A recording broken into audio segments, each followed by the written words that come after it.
عبداللہ بن زید رضی اللہ تعالی عنہ نے وضو کرتے وقت برتن سے پہلے اپنے دونوں ہاتھوں پر پانی ڈالا، پھر انہیں دھویا، پھر دھویا، یا یوں کہا کہ کلی کی اور ناک میں ایک چلو سے پانی ڈالا اور 3 مرتبہ اسی طرح کیا، پھر 3 مرتبہ اپنا چہرہ دھویا، پھر کہنیوں تک اپنے دونوں ہاتھ 2 بار دھوئے، پھر سر کا مسح کیا، اگلی جانب اور پچھلی جانب کا، اور ٹخنوں تک اپنے دونوں پاؤں دھوئے، پھر کہا کہ رسول اللہ صلی اللہ علیہ وسلم کا وضو اسی طرح ہوا کرتا تھا۔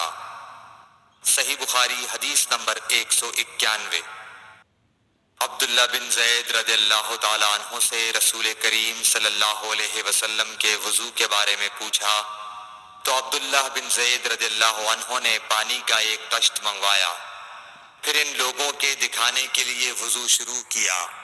پہلے طشت سے اپنے ہاتھوں پر پانی گرایا، پھر انہیں 3 بار دھویا، پھر اپنا ہاتھ برتن کے اندر ڈالا، پھر کلی کی اور ناک میں پانی ڈال کر ناک صاف کی 3 چلوؤں سے 3 دفعہ، پھر اپنا ہاتھ برتن کے اندر ڈالا اور اپنے منہ کو 3 بار دھویا، پھر اپنا ہاتھ برتن کے اندر ڈالا اور دونوں ہاتھ کہنیوں تک 2 بار دھوئے، پھر سر پر مسح کیا، اس طرح کہ پہلے آگے کی طرف اپنا ہاتھ لائے، پھر پیچھے کی طرف لے گئے، پھر برتن میں اپنا ہاتھ ڈالا اور اپنے دونوں پاؤں دھوئے۔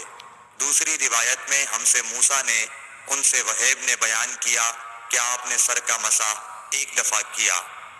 صحیح بخاری حدیث نمبر 192۔ رسول کریم صلی اللہ علیہ وسلم کے زمانے میں عورت اور مرد سب ایک ساتھ ایک ہی برتن سے وضو کیا کرتے تھے، یعنی وہ مرد اور عورتیں جو ایک دوسرے کے محرم ہوتے۔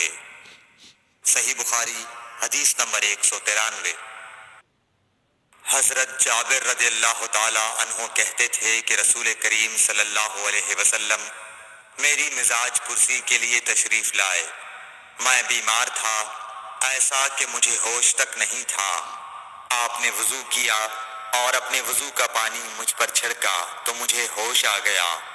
میں نے عرض کیا یا رسول اللہ میرا وارث کون ہوگا؟ میرا تو صرف ایک کلالہ وارث ہے۔ اس پر آیت میراث نازل ہوئی۔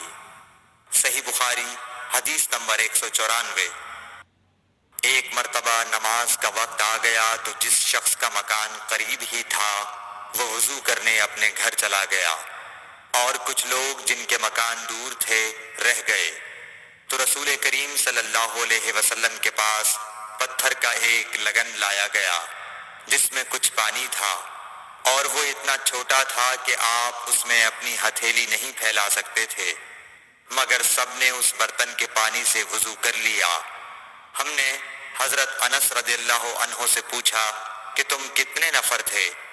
کہا 80 سے کچھ زیادہ ہی تھے۔ صحیح بخاری حدیث نمبر 195۔